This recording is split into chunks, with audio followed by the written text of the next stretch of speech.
एक कहावत है कि दुश्मन का दोस्त भी दुश्मन होता है। अभी 7 अगस्त 2026 को पाकिस्तान, तुर्की और सऊदी अरब ने एक रक्षा समझौता किया।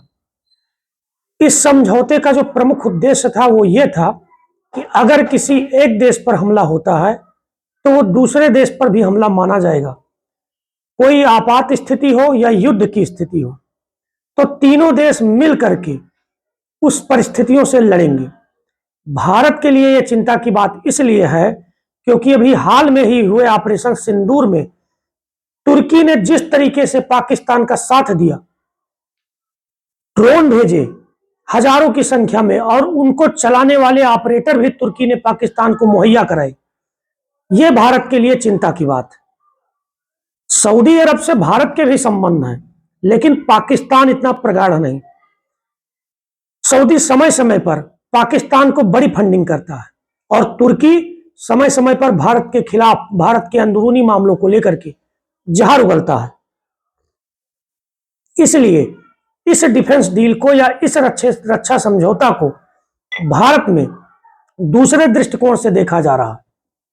आप जानते हैं, पाकिस्तान जैसा देश जो हमेशा तत्पर रहता है भारत में आतंकवाद फैलाने को लेकर के, भारत में अशांति फैलाने को लेकर के, युद्ध की धमकी बराबर की, हम परमाणु हथियार चलाएंगे, हम ये चलाएंगे। हालांकि समय समय पर उसने मुंह की खाई है और हमारे वीर जवानों ने, हमारे देश की सेना ने पाकिस्तान को धूल चटाई, लेकिन उसके बाद इन तीन देशों का इस तरीके से समझौता करना भारत के लिए चिंता की बात जरूर है, क्योंकि सऊदी अरब पैसे में मजबूत है, पाकिस्तान को बड़ी फंडिंग करेगा।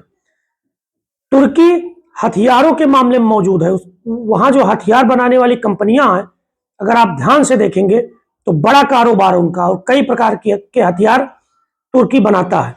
और पाकिस्तान परमाणु संपन्न देश, अगर पाकिस्तान परमाणु की टेक्नोलॉजी तुर्की और सऊदी अरब से शेयर करे और सऊदी अरब फंडिंग करे और तुर्की विभिन्न प्रकार के हथियारों की सप्लाई करे तो तीनों देशों को मिलाकर के एक मजबूत गठजोड़ माना जाएगा।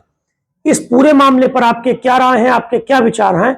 भारत देश को इस मामले को लेकर के क्या कदम उठाना चाहिए, आप हमारे साथ जरूर शेयर करें।